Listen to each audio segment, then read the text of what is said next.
anything about its utilization, but you can answer the AOMs of COA. Specific na po yun, yung mga observations ng COA.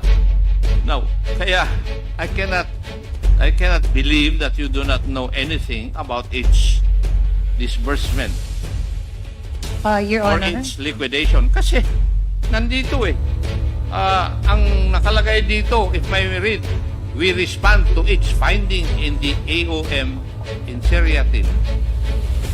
Kalagay, the submitted liquidation reports with their supporting documents. You're already speaking of liquidation reports, and still you deny you do not know?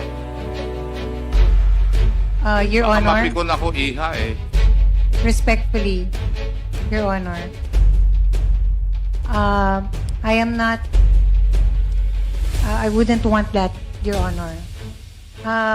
The letter was prepared, as mentioned earlier, by Mr. Ortonio, and he presented the attachments to the same.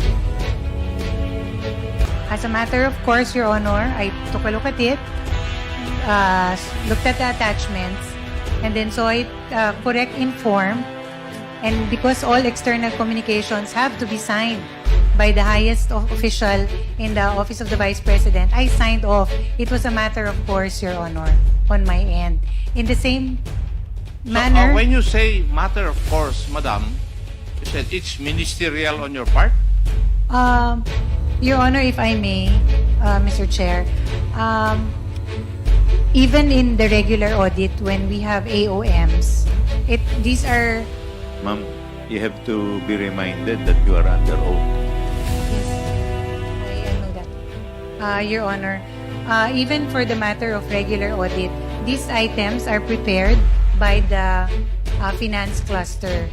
And on my end, Your Honor, I review the attachments and the explanations, and then I sign off on it also. So it is really, that is, Sir Akop, what I meant by it's a matter of course. It is something that I sign off on, provided in form, it's already the proper attachments and the explanations are there. But as to whether how it was liquidated and how it was disbursed, I have no direct knowledge, Your Honor. It is simply a paper review on my end. Could you please educate me? How did we violate the principle of separation of powers?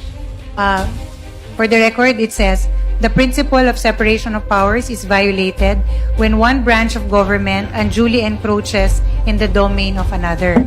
Jurisprudence provides that there are only two ways to violate the subject principle, namely, by impermissible interference with another department's performance and by assumption of another department's functions. Here, it is clear that the subpoena was not issued in aid of legislation and thus exceeds the legislative power of inquiry, and its issuance impermissibly interferes with the exclusive functions of the Commission on Audit and infringes upon the independence of the Commission. And then, first, Congress has no power to participate or otherwise take part in any audit process. Obtaining any information in a pending audit clearly does not serve a legislative purpose of drafting or remedying legislation. Second, the audit decisions which the committee seeks to obtain are in cases still pending adjudication and therefore not final, not conclusive, and cannot be used as a fair, accurate, or intelligent basis for legislation.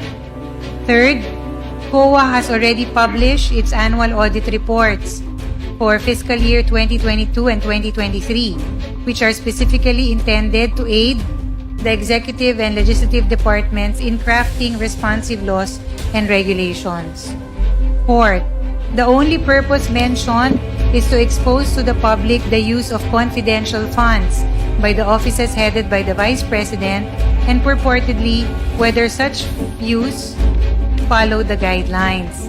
During the subject hearing, Representative Castro stated, since hindi po pwedeng sabihin dito yung findings, yung report o yung anumang observations ng COA, ang mga taong bayan po interesado dito sa confidential funds at kung paano ito ginamit, kung ito po ba ay sumunod dun sa guidelines. Also, as reported in the media, Representative Castro has been known to say that the Vice President has not yet satisfactorily explained the OVP spending of confidential funds in 2022.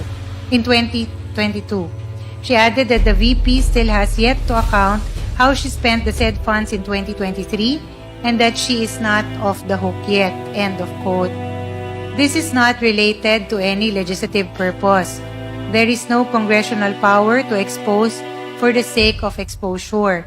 The determination of whether the utilization of the funds complied with audit guidelines falls within the exclusive mandate of the Commission on Audit. It cannot be overemphasized that COA has the exclusive power, authority, and duty to examine, audit, and settle all accounts pertaining to the revenue and receipts of, and expenditures or uses of funds and property.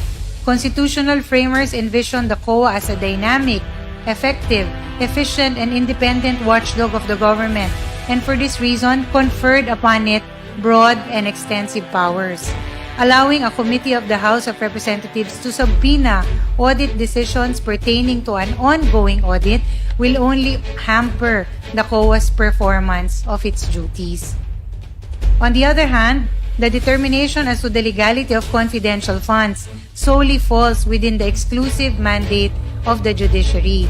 Clearly, therefore, Congress cannot infringe upon constitutional mandates vested upon other branches of the government.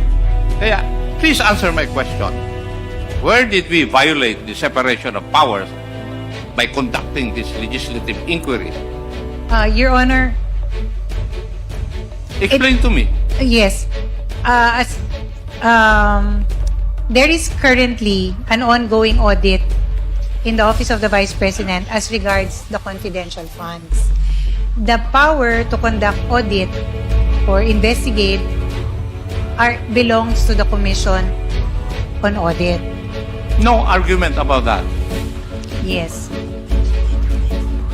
That is why, Your Honor, we feel it is our position that given that the audit is still ongoing, it is not final, it is not yet conclusive, the release of said documents or information infringes on the right of the Commission on Audit to conduct a full-scale investigation given that it is still pending. So that is our position, Your Honor. It is simply that. It is a request that we made to the Commission on Audit. It does not in any way, Your Honor, mean that we do not recognize the power of the Congress to conduct in aid of legislation. It's just the timing, because the audit is still being undertaken and is not final and still not conclusive, Your Honor.